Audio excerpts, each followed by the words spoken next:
I was born in a time when a woman's future was already decided before she even turned 18. That sentence may sound strange to young women today, but for those of us who grew up in that world, it was simply the way things were. No one ever asked us what we wanted to become when we grew up. No one sat down with us and asked about our dreams, our passions, or the life we imagined for ourselves. The path had already been quietly drawn long before we were old enough to understand it.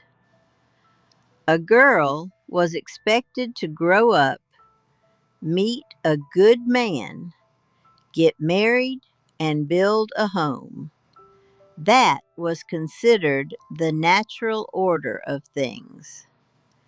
The idea that a woman could choose a completely different life was rarely even discussed. Most of us accepted it without question because it was the only reality we had ever known. Today, I see young women speaking about independence, ambition, and personal freedom, and it fills me with admiration. But when I was a young girl, those words were not part of our conversations. Back then, people believed a woman needed a husband the way a house needed a roof. Without one, society did not quite know where you belonged. And so, long before we truly understood what marriage meant, many of us were already expected to say yes. From the time we were little girls, our lives were quietly being prepared for that future. Our mothers did not talk to us about building careers or discovering our individual passions. Instead, they focused on teaching us the skills they believed we would need to keep a household running. They showed us how to cook meals that could feed an entire family, how to clean a home from top to bottom, and how to mend clothes that had been worn and torn by everyday life. None of this was done with cruelty. Our mothers loved us deeply, and they were simply passing on the knowledge that had been given to them by their own mothers. In their minds, they were preparing us for stability and security. But slowly, almost without noticing, we were being shaped for a very specific role, a role that had very little room for personal exploration. We learned how to care for others before we ever learned how to think about our own dreams. We learned responsibility, patience, and sacrifice long before we had even stepped into adulthood. By the time a young woman reached her late teenage years, everyone around her assumed that marriage would be the next chapter of her life. Not one possibility among many, but the only possibility anyone truly talked about. There was also a quiet but powerful pressure that surrounded women in those days. Once a girl reached her late teens, the questions would begin to appear in every conversation. Relatives would smile politely and ask, "Have you met someone yet?" Neighbors would make gentle remarks about how quickly time was passing. Even family friends seemed to watch closely, as if they were waiting for an announcement. At first, those comments sounded harmless, but over time, they began to carry a deeper meaning. They reminded you that society was expecting something from you. A woman was meant to marry, and she was meant to do it while she was still young. If a woman reached her mid-20s without being married, people started whispering. Some wondered if she had been too picky. Others suggested that perhaps she had a difficult personality. A woman who remained single for too long made people uncomfortable because it challenged the expectations that had always existed. Marriage was not just about romance or companionship. It was about belonging. It gave a woman a place in society, a role that others understood. Without it, many women felt as though they were standing outside the world everyone else lived in. I met my husband when I was 19 years old. Looking back now, I realize how young that truly was. At 19, a person is still discovering who they are, still learning what life might hold. But in those days, 19 was considered a perfectly reasonable age for a woman to begin married life. My husband was a good man. He was hard-working, responsible, and respectful toward my family. In our community, those qualities were seen as the foundation of a stable marriage. Romance was not the central focus the way it often is today. Our courtship was brief and carefully observed by our families. We did not spend long evenings discussing our dreams or our fears. Instead, the adults around us quietly evaluated whether we would make a suitable match. Before I fully understood the weight of what I was agreeing to, plans were already being made. Dates were discussed, families gathered, and suddenly the life I had known as a young girl was coming to an end. I became a wife at an age when many young women today are just beginning to explore the world. Marriage, as I soon discovered, was not the romantic story many young girls imagine. It was responsibility. It was work. It was the daily rhythm of caring for a home and a family.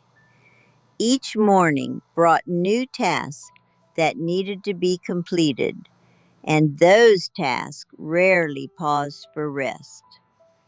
There were meals to prepare, laundry to wash, children to raise, and endless small problems that required patience and resilience. Life moved quickly, and before long, the days blended into years filled with both joy and exhaustion. Many women of my generation carried their struggles quietly. We had been raised to believe that strength meant endurance. If life became difficult, we did not immediately speak about it. Instead, we worked harder to hold everything together. Marriage was not something people walked away from easily. It was a commitment that shaped every aspect of a woman's life. For better or worse, it was the foundation upon which everything else was built. And yet, even in those challenging moments, we learn to find small pieces of happiness inside the ordinary days. Marriage, as I soon discovered, was not the romantic story many young girls imagine. It was responsibility. It was work. It was the daily rhythm of caring for a home and a family. Each morning brought new tasks that needed to be completed, and those tasks rarely paused for rest. There were meals to prepare, laundry to wash, children to raise, and endless small problems that required patience and resilience. Life moved quickly, and before long, the days blended into years filled with both joy and exhaustion. Many women of my generation carried their struggles quietly. We had been raised to believe that strength meant endurance. If life became difficult, we did not immediately speak about it. Instead, we worked harder to hold everything together. Marriage was not something people walked away from easily. It was a commitment that shaped every aspect of a woman's life. For better or worse, it was the foundation upon which everything else was built.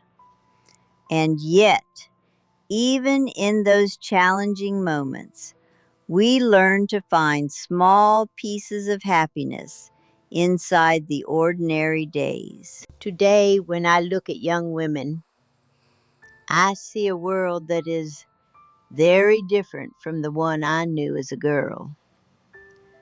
Women today have opportunities that were simply unimaginable in my youth.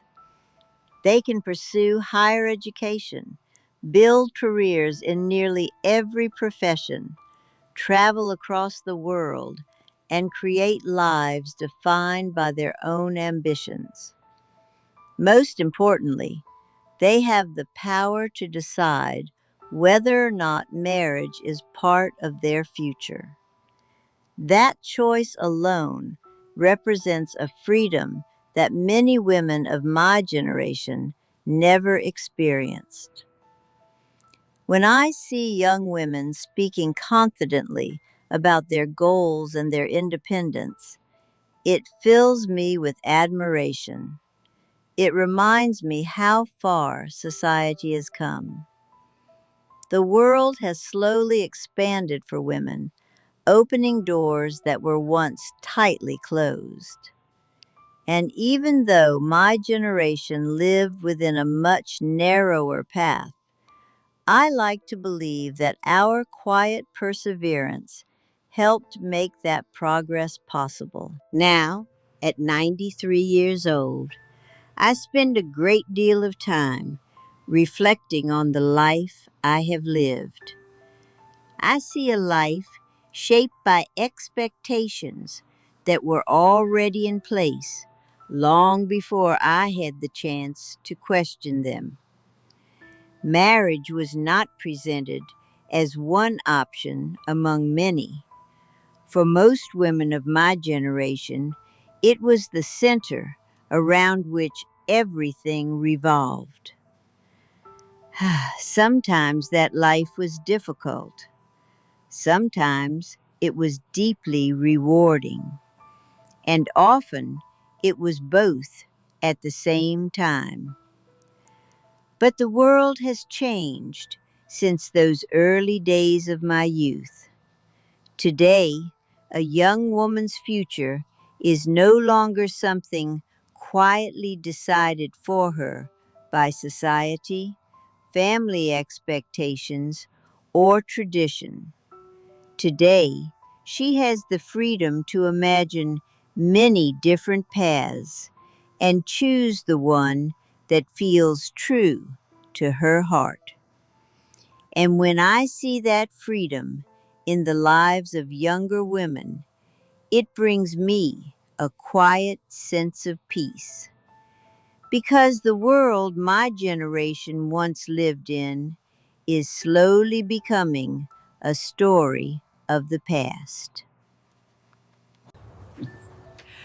Do you think women today truly have more freedom than women in the past? Or do you believe every generation simply faces a different kind of challenge? And if this story meant something to you, consider subscribing. There are still many life stories waiting to be shared.